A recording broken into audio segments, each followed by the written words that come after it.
Welcome back. This is the home stretch. Anytime from now, the National Super Alliance is expected to address the media at the Orange House right here in Nairobi. Top of the agenda is to address some of the raft issues as raised by IEBC, as addressed rather by IEBC, and of course give the way forward ahead of the planned demonstrations. Let's just get pictures from Anniversary Towers and take a look at how the situation there is. Security has been beefed up. We have Shukri Watu actually who's been on standby there just to see how that particular process will actually go through. I don't know if we have those pictures, but they will be coming up on your screen shortly. But speaking to Shukri Watu earlier on, said that there is a bit of normalcy. The matatus plying that route actually seem to be normal. Students walking to University of Nairobi just right across, but it is evident that security is indeed very tight at this venue, which is the headquarters of the Independent Electoral and Boundaries Commission. Now remember that NASA is actually engaging in what they have described as peaceful demonstrations, just so that their irreducible minimum demands can be met ahead of the October 26th elections. Among them, they're pushing and agitating for the removal of some of the IEBC officials, the change of the printing firm for the ballot papers, as well as the firm responsible for the transmission of results under the Kenya Integrated Elections Management systems. And those are some of the issues that we are talking about, given that it is actually a day after IEBC wrote to NASA asking them not only to postpone their demonstrations, but also be ready to engage with them on a number of issues that IEBC says has addressed ahead of their planned meeting, which is scheduled for tomorrow, which will see actually Jubilee and NASA as well as IEBC sit together to address some of those issues. Those there are pictures outside Anniversary Towers, and I've just given you a brief in regards to what is happening there. Now, before we took a short commercial break, one of my panelists here was of the view that perhaps it is time we reviewed our electoral procedures and maybe get rid of the online, rather electronic transmission of results and go back the manual way. Remember that one of the reasons the Supreme Court nullified the August 8th presidential elections was the fact that the procedures for transmission of results were not followed. That is what it found. Now, maybe Gathi, I'll just give you the opportunity to go ahead to expound your point and why you feel, in your opinion, it is important to perhaps go back to how we used to do things. Like I said, the Constitution is very clear that we have a very simple process in elections. Yeah. And we have the polling station. Mm. The polling station is that very basic preliminary level of elections. So when we do that, we have agents for all parties. We have the voters themselves around. Then we do the voting. We also do the counting. We fill in the forms. That 4As, and then we publish them, we put them on, we pin them on the notice board, and then that is now the basic that we all agree about. Yeah. The other issues about transmission is the problem that we are having, electronic and all that. So why don't we accompany, because we are not moving now the ballot boxes, we have finalized with them, and the votes. We are now on papers where we can even take photos of them. We have cameras and all that. We have our phones. And then that returning officer of that polling station walks now to the national level or tries or does whatever he does. And then we have those forms, because even the Supreme Court, the issue was, where is this very basic primary document from that 4A? Then we forget about all those problems that we are having about hacking and issues about keying in some strange figures, if that is the position. Then, because the will finally, even the Court of Appeal is very clear that our manual system is being complicated by some other issues altogether. Okay. So that will of that voter at the polling station is captured at national level and everywhere. And you won't hear these issues about hacking and fake logs and Very interesting. Please, George, I know I'll come to you, have your reactions. But Peter, what do you think? Given that, part of having results being transmitted electronically has sort of been seen as many as, electoral reforms in this country. I actually believe, it's in the notion of a lot of citizens that Kenya's system is electronic. Yeah. I want to be categorical. Our system is manual. It's just the means to bring it to Nairobi or to announce it. Yes. That actually makes it electronic. Okay. When you talk about electronic, then you have to vote by using your fingerprints. You use computer, and the results automatically come to the tallying center. But in our system actually is manual. So it's my hope that the member of parliaments, and I believe actually they are having this discussion, Kamukunjis if you will, on how they can resolve these issues. Because at the end of the day, the problem that we are here in today is because of the transmission. But the election was done perfectly. The transmission part now was the problem. And actually, I'm welcoming them to start discussing on solution to it. But again, I want to emphasize this about the mandamanos that are going on right now. We invested heavily on IEBC, and the public has really had a good reputation. I mean, good trust in IEBC. What NASA is actually trying to do right now is actually watering it down, and that's not really good because you want them to manage the election, and then you're trying to bring its confidence down. I will suggest for UNDP, if they really want to help Kenyans, there are 334 petition happening right now at court. If it will be done earlier or sooner, then we can bundle all this election and do so that we can bring the burden of the high debt we have in Kenya. Because if they're really sincere, we have other problems that are happening right now. We need to attend to. Let's actually find out whether there is a bit of normalcy within the CBD. We spoke to Shukri Wachu right outside Anniversary Towers, which is not so much within the CBD. Now, Gordon Odhiambo is smack in the middle of the city. Let's find out if there is a bit of normalcy there. Gordon, a very good morning to you. How's the situation like within the CBD? What are people saying? Are you making any notable change? Are you taking any notable changes here?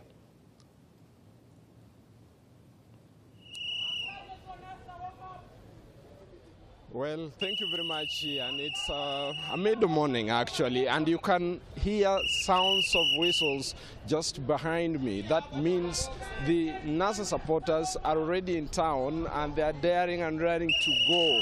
They are saying it is a forward march up to IEBC headquarters at Anniversary Towers.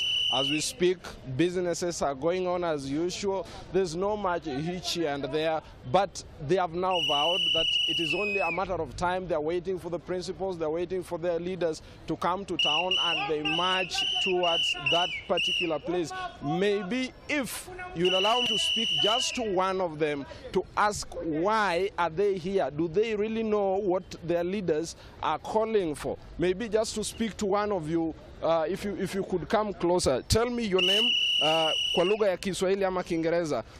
Kwa nini uko hapa na madhumuni yako ni gani? Mimi kwa majina naitwa Christopher.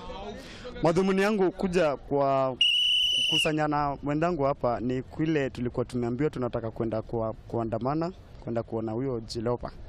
So tumefika hapa mapema, but it's like our officials wako somewhere in a meeting. So ndio tunangojea tu wakikuja, then watu pay the way forward. We ufikiri kwamba labda kuandamana kwako kutaathiri wengine wasiendelee na biashara zao kama kawaida? Kuandamana leo sisi watu kama vijana tuko hapa wanasa tulikuwa tumejua kuandamana ni ile watu wa mashughuli wanaendelea na shughuli zao. Mtu kama mimi niko kwa strike. So siwezi kaa kwa nyumba na mimi ni mtu wa NASA. Nimekuja wale wakwenda job waende job, wale wa business wauze. Hatuko hapa kuharibu business ya mtu, hatuko hapa kuharibu kitu ya mtu. Tuko hapa kwa ile demonstration, free and fair demonstration, si ya kuharibu mali ama kufanya nini. Thank you very much. That is just one of the supporters of NASA coalition who are now saying they are ready to go right up to Anniversary Towers. Earlier on, I could clearly confirm this. The police presence in town is heavy, and as they have said, it is peaceful. We hope and pray that it will remain peaceful and that the police will also keep vigilant to ensure no one takes advantage of this demonstration to go loot, to go destroy other people's property or interfere with businesses. Ian. Okay. Thank you very much, Gordon, for keeping tabs with the public there. A very important issue. You said that they are not out to stop people from going on with their day's business, and therefore emphasizing that indeed it is peaceful demonstrations. Also, news that we are following right now is that Embakasi East's Member of Parliament, Babu Owino, is currently at the Milimani Law Courts, and he is being charged with 2 counts, that is incitement to violence, contrary to Section 96 of the Penal Code of the Laws of Kenya, and then the second charge is that he offensive conduct conducive to breach of peace, contrary to Section 94, where he actually insulted the president. And of course, a breach of peace, we saw what happened after the kind of reactions we're getting following his sentiments. He is now being represented by Senior Counsel James Orengo. Actually, Anderson, we have images outside the Milimani Law Courts, and as you can see, those, I believe, are Babu Owino's supporters who've come out to be with him as he actually faces his charges at the Milimani Law Courts. We shall keep you up to speed in regards to what comes out of that. And of course, if time allows us, we shall also be reacting to his sentiments there. Let's just listen in a bit.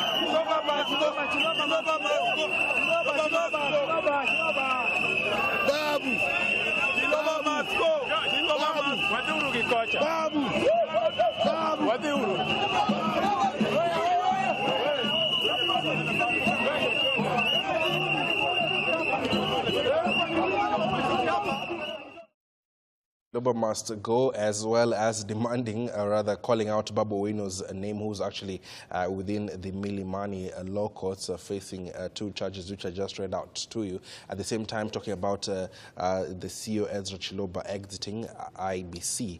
We'll continue to talk about some of the proposals by IEBC to actually conduct the October 26th elections. And George, let me have you respond to the issue about the transmission of results bit, as Gadi is saying here that perhaps we might not necessarily need this in part of our electoral system.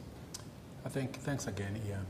I think what Gadi doesn't understand, that people have died in this country since the 90s through the last election, just because we were not following the process. We have the best laws, electoral laws, to be honest, within the world. And we also have one of the best constitutions in the world. What we need to do is just to implement these laws and follow them. The Supreme Court ruling was very clear. The process wasn't followed. If you follow the process, then we don't have a problem. The other day I was reading last week that the Jubilee MPs met to try and change the laws. Why fix what ain't broken? What we need to do, Kenyans come out in numbers every year. The voting pattern is always very peaceful. The problem is here in the transmission. Why? Because somebody doesn't want to follow the transmission because they know it's very transparent and very clear. So what we need to do, and we need to do it right, the IEBC, in my opinion, is the master puppeteer and ringmaster of the freakiest show on earth in regards to the elections of of August the 8th. They never followed the process. It was very clear in Supreme Court what really transpired. But if we follow the good electoral laws that we have, we won't have this problem. Now, they might think that they want to change it now, but always is what I say. Be careful what you change now, because you ain't going to be in power forever. Somebody else is going to use it against yourself. But if we have a standard procedure, we follow the law as 1, 2, 3. This also sends messages to future presidential candidates that you cannot mess with our laws and then we get the outcome that we want, especially the Mwananchi. Okay. So I disagree with them that things have to be changed. They shouldn't be changed. Vicky, your take on that? Should things be changed in terms of how we transmit results? I think our understanding is that we as a nation we want to move forward. We do not want to move backwards. And therefore, our ideal should be the best practices. And the best practices as we move forward is for us to be able to, use electronic voting and even electronic transmission. Now, something else that I think I need to point out is that we as a nation, if you look at our systems, we do have a very good system in as far as how we trust our money to an electronic system of transmission. And it's something that we have put our trust in it, and we have no problem with it. And therefore, it is to our advantage that we build up a system, that we have a level of trust and a level of confidence in it too much, to the extent that we do not have to manage it with a lot of finances. And this is one of the processes that we are taking towards that. It is time for us to understand that we are moving towards building a process that is good enough for us. But it doesn't matter how good we build a process and we build a system. If we do not inject in it the kind of trust, if we do not inject in it the kind of people that manage it with a heart that is right, then at the end of the day, it really doesn't benefit the rest of us. And therefore, there are two things that are involved. Yeah. We need to allow ourselves to build this system where we are able to vote and transmit it electronically moving forward. But inside of it, we need to inject the credibility that is needed. We need to inject in it the right people with the right heart to manage this system. How do we then inject the credibility, given that, if the August 8th elections is anything to go by, certainly that particular credibility has sort of been compromised.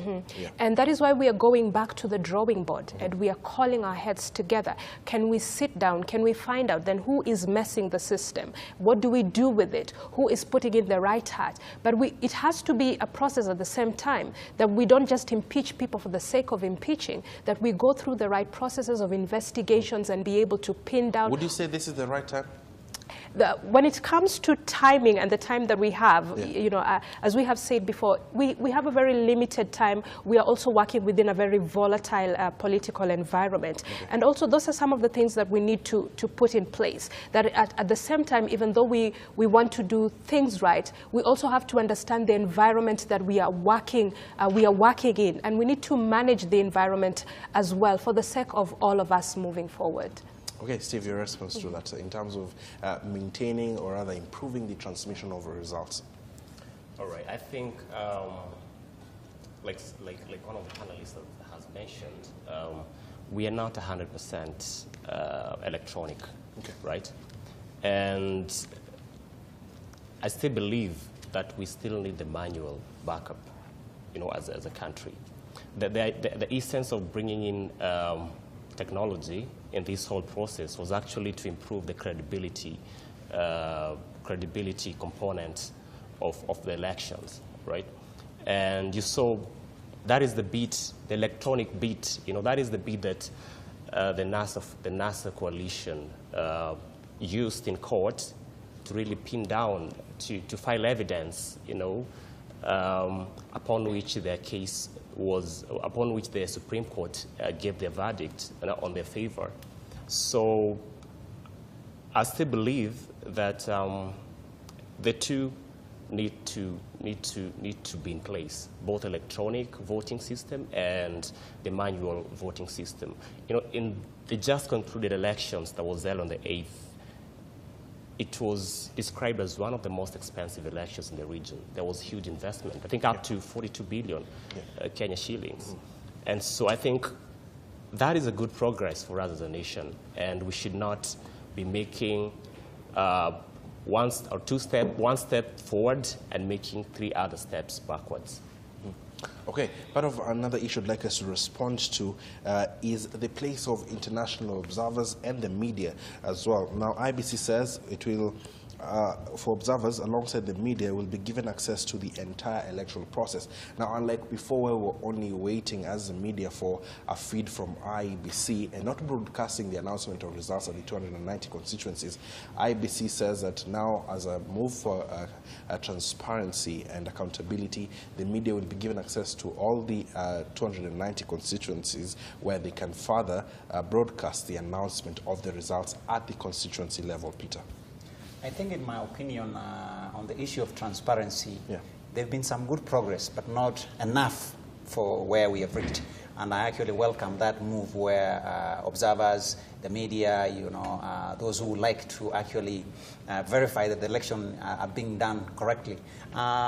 Just going back again, the international community gave Kenya a good bill of health on the August 8. That gives you an indication that, yes, there was some transparency. So I believe moving forward, I really don't know if the media in itself failed on providing transparency on it, or it is the system that had failed. But in my opinion, I believe I would say even you guys, media, kind of really failed because the opportunity was there. And that is why some of us are actually criticizing ourselves in terms of, IEBC not allowing the media, and this was also coming from the Communications Authority, that we cannot transmit sort of provisional results. We can only rely on those given by IEBC. So we were not able to question where these results are coming from, Gadi. Gadi, I'd like you to respond to that. Yes, I think one of the very basic issues that came out during the last election was that issue about the parallel tallying system. And I think there was that fear within the system, within the IEBC, that now will depend, as a media, will depend on one tallying system that is not very official. And everybody there was by about all these systems, Jubilee, NASA, in Uganda, Tanzania, Sijui where, and cloud and everything. Yeah. But for me, and I'm very, very much a person of the fourth estate, and international observers, because we are not even going to America to observe elections there. I think this is the right direction. And I'm going back to that polling station there, down there, so that everybody has access to what has been voted to and tallied and counted at that basic primary polling station. Then we can all announce, because if you announce fake whatever, they are the agents, they are international observers, they are the voters, the agents, and everybody. So that if you are wrong, then basically will sanction you thereafter. But Gadi, you do take note that this does not give us the right to, have our own parallel tally. It just instead gives us the right to broadcast when the returning officer is announcing those results. What is tallying, basically, my friend? Tallying is picking that, and picking that, and picking that, and correlating them, basically. So that even you, if I stand there, and we used to do that, sitting down there with papers and pens and everything, and some Nation and Standard used to give us some broadsheet, so that anytime you announce, you as a media, this polling station or this is this amount of money, amount of votes, anybody can be able to tally.